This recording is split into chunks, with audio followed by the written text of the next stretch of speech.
Ya, oke guys. Assalamualaikum, balik lagi dengan Jaki ya. Hari ini tanggal 13 April pukul 21.39 menit. Gue mau bahas Hasnur International Shipping karena besok di tanggal 14 April perusahaan ini membagikan dividen. Jadi cum date-nya itu di tanggal 14 April besok. Kalau lu mau mendapatkan dividen dari HAIS, ya lu batas beli sahamnya besok di tanggal 14 April itu.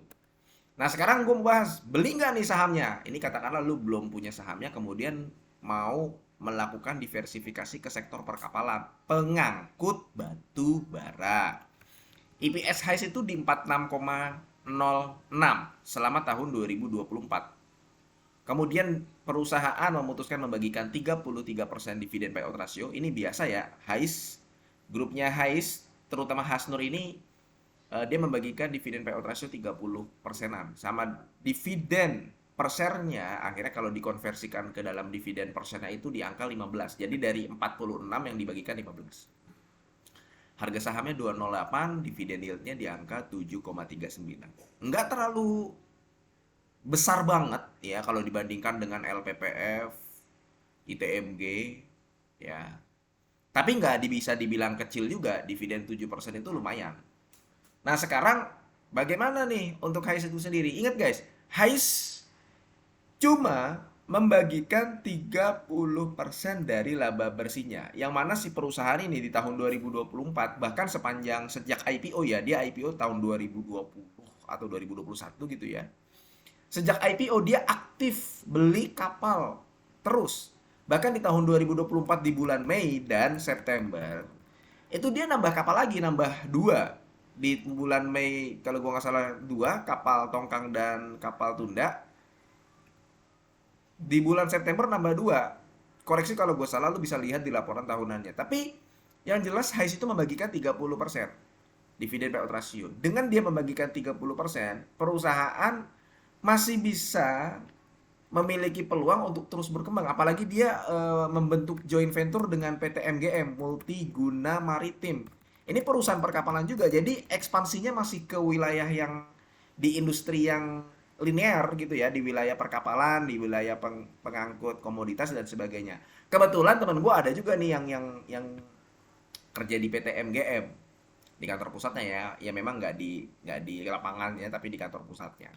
Kalau kemarin kita lihat TPMA, tahu ya, TPMA itu membentuk joint venture dengan KKGI, ya masih di dalam satu linear. HAIS membangun joint venture dengan MGM, artinya yaitu salah satu indikasi bahwa perusahaan masih terus berkembang, masih bisa terus berkembang. Ekuitasnya pun sekarang ada di angka 732 miliar. Seiring penurunan harga saham dan meningkatnya ekuitas, PBV-nya juga makin rendah. Sekarang ada di angka 0,75.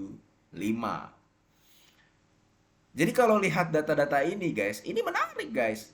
Sahamnya rendah, kemudian yield yang ditawarkan juga oke. Kemudian dia nambah kapal dan secara prospek perusahaan ini bukan perusahaan sunset. Dia masih bisa terus berkembang dalam beberapa tahun ke depan. Problemnya memang harga komoditas terutama batu bara saat ini sedang mengalami tren penurunan dan itu akan berimbas ke perusahaan-perusahaan pure produksi batu bara dan juga akan berimbas ke HIS itu sendiri. Tidak mungkin tidak berimbas, guys. Datanya sudah ada waktu tahun 2023 dia mencatatkan kinerja yang cukup baik, bagus.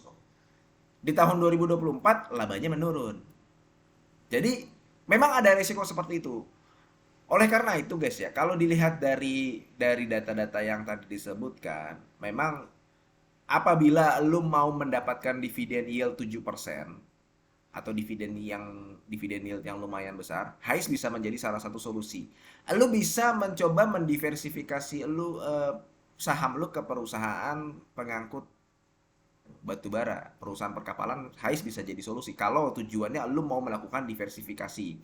Cuman tetap lu harus mengetahui bahwa ada risiko penurunan laba bersih di tahun mendatang kalau harga batu bara di tahun 2025 ini terus-terusan berada di angka yang rendah seperti saat ini di angka $90 per metric ton.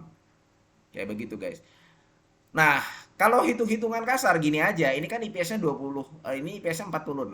Anggaplah dia mengalami penurunan laba bersih sebesar 50%. 50% ya. Walaupun kalau dilihat dari si perusahaan yang nambah jumlah kapal, penurunan laba bersih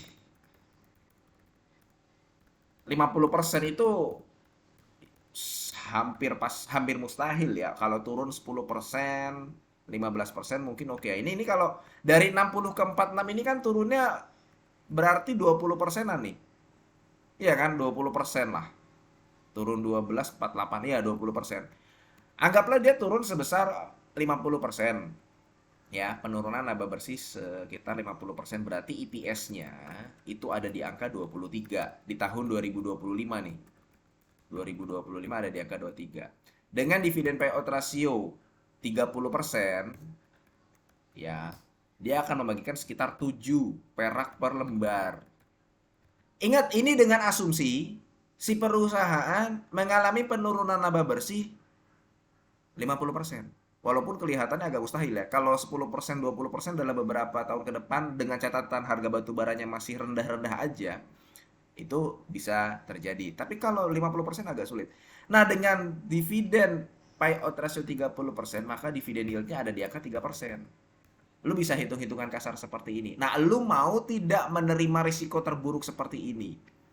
Ingat, sekali lagi, ini risiko terburuk. Artinya gini guys, jika kinerja HAIS di tahun 2025 ini nanti menurun dan EPS-nya ada di angka 46 yang tadinya di angka 46 turun, bisa jadi dan bukan tidak mungkin memang harga sahamnya bisa turun ke angka 190, 180 bahkan lebih rendah daripada itu. Sekarang balik lagi ke lu siap mau nerima dividen 7% tapi dengan risiko penurunan seperti yang tadi gue sampaikan, atau lu mau mencoba mencari saham lain selain HAIS ini. Oke, mudah-mudahan video ini bermanfaat dan semoga lu sehat selalu sehingga kita bisa bertemu kembali di video-video selanjutnya. Ini bukan ajakan jual beli, gue akhiri wassalamualaikum warahmatullahi wabarakatuh.